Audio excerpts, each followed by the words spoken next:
Needless to say, I called him the next morning and declined the job. It was the worst interview process I'd ever been in. What's a red flag when looking for a job? Job description. You will be in charge of the online marketing. Because of that, we expect that you will also be the web developer, photoshopper, community manager, coffee maker and dick sucker. That kind of crap will tell you if that business understands the role they are looking to fill or are just expecting some kind of magical entity that will do everything online related by himself. If the job description has about 20 items of which one is sales, your job is going to be sales. If the job description has multiple items, then the majority of your duty is going to be the worst one of those items. One summer I applied for a construction job. The interviewer told me I might sometimes need to work Saturdays. Fair enough, I thought to myself. Unexpected stuff can come up and require some extra work, it's fine. First day on site, the foreman told me I'll be working both Saturdays and Sundays with no days off indefinitely. My coworkers said this has been going on since Easter. It was August. Oh, and my daily schedule got extended by 2 hours the very next day. Earning potential is stressed over current salary. In 5 years you can be making X. Cool, add that to my offer as guaranteed and we have a deal. Well, it's not guaranteed. Oh gotcha, so what you're saying is that statement holds no value. Master's degree preferred, for an entry-level job, $30,000 to $40,000. That's generous compared to the listings I've seen. Normally they go like this: R&D chemical engineer needed. Must have at least 5 years experience in developing industrial production processes.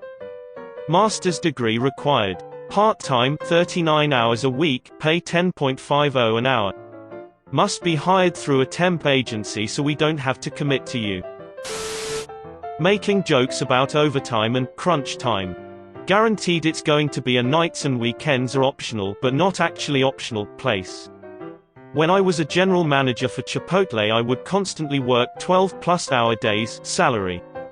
And one busy weekend I worked 15 hours on Friday and 15 on Saturday, and on Sunday I decided to go to the gas station and eat my donuts in my car and just listen to the radio for like 10 extra minutes to just kind of unwind. You better believe the area manager was there the next day with a write-up in hand because I was 10 minutes late on Sunday, but when I asked what about the other 10 extra hours I put into my store the previous days. That's just part of the job description. Initially unpaid, but will result in a full-time offer upon completion of XYZ. This will be an excellent chance to expand your portfolio and gain lots of exposure with leading global brands. Then make it absolutely going to make it impossible to do any of those. And dropping you right before you meet the time requirement.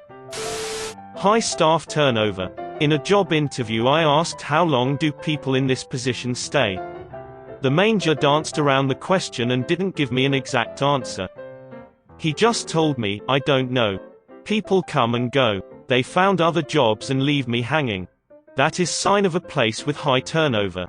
That answer made me take a hard pass on the job. There's a place near me that's always hiring high-level tech folks. And I mean always. Just makes me think, meat grinder.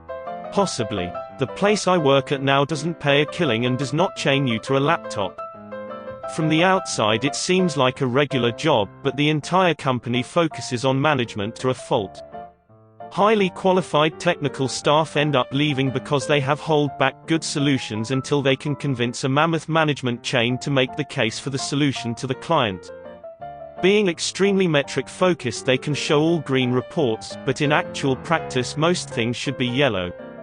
I have been a consultant for 17 years, I have never worked at such a slow pace. Hiring lots of people in the same position, everyone who calls gets a job. Often means the job is either crap or they're setting you all up to compete for the actual job. I had this once. Turned out it was commission only, door-to-door vacuum sales. I did that for a month. My breaking point was when I was told I couldn't carry any water with me in what is essentially desert climate in the middle of summer. Was told to request a glass of water from random strangers. Same if I needed to use the bathroom. I wound up so parched I was risking real dehydration, and the other salespeople had the nerve to drink all my water. Oh, and I sold a grand total of 3 vacuums. I actually had 5 sales, but I quit on a Friday, and by Monday they claimed my last 2 sales were cancelled, and I now owed them something like $150 for accessories. Convinced them to zero out my entire account and just close it. Edit, since I have a lot of replies asking which vacuum, it was Kirby. When they shit-talk previous employees, they're going to do it to you. Same goes for them insulting current employees behind their back. I saw that during my orientation. 2 supervisors were loudly talking about how useless an employee was after they got off the phone with him. Even if it's true, the fact that they don't care who hears them is a sign of a toxic work environment. My bosses do this. The smell of the last guy hadn't even left the building before they just started shitting all over him. Funny thing is, he was easily one of the best employees in the department and rose accordingly. They immediately started talking about how much he sucked and all that the second he left the group. Now, how do you think that makes those of us struggling to climb the ladder, to even get noticed for non-payroll advancements, feel? Yeah, I'm currently job hunting. When I was in college I had applied online for a job at SpaceX, and they randomly called me like 2 months later asking if I had time to talk about my resume right then and there.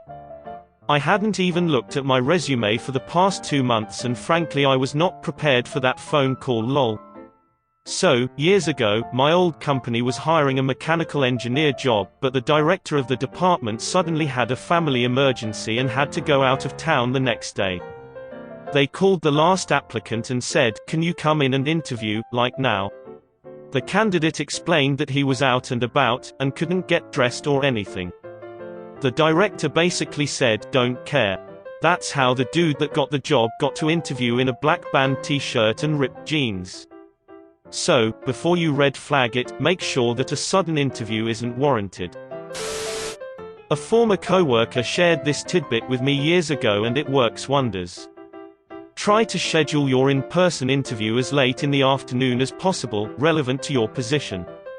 If you're expecting a 9 to 5 job, schedule your interview for 4 o'clock or 4:30.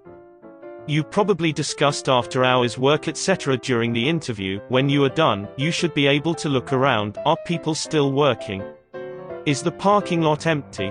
You can match up the evidence with what was claimed during the interview, and from that, judge how realistic the entire job description is based on how they treated the after-hours work. Couple of things. Open interviews. Admittedly I've fallen for this a few times, but I was young and stupid. It's clear they have a high turnover, so they're trying to secure as many people as they can. Most of the time these open interview jobs don't have salaries, just commission. Refusal or reluctance to share details over the phone. This is what usually ends up in you turning up to an open interview. If they withhold information about the role, what you'll be doing etc., that's a huge red flag. They just want to get you in the door for an interview to pressure you into joining. Arrived for an interview not too long ago. Showed up 15 minutes early and had all my certs to prove training. Waited over 20 minutes before the secretary led me to a conference room. Waited another 40 minutes and got fed up. Quality manager walked in as I was getting up to leave. He was very offended when I told him he had wasted my time and I would never accept a position after being left to wait almost an hour while having an appointment. This was a red flag I had during an interview process once. I was doing a phone interview for an IT position, and the person I was interviewing with basically changed the details of the job during the interview. Instead of the first shift hours the position promised, he immediately went into saying it would be 6+ months before the opportunity for first shift would even be a possibility. Also, he was big into asking how dedicated I was to jobs. The idea of weekend shifts, again, not in the original description, kept coming up, and how everyone had to be a team player and help out on weekends when needed. The kicker was when he started talking about how many hours he worked. He was bragging that he was up at 6 a.m. every day working, then he'd go into the office for the day, come home to see his family for dinner, and get right back to work until 10 to 11 p.m. every night. I had never been turned off from a job faster in my life. He asked me to think things over and he'd send me some paperwork via email. Needless to say, I called him the next morning and declined the job. It was the worst interview process I'd ever been in. Like and subscribe for more funny, interesting, and scary r/ask Reddit videos.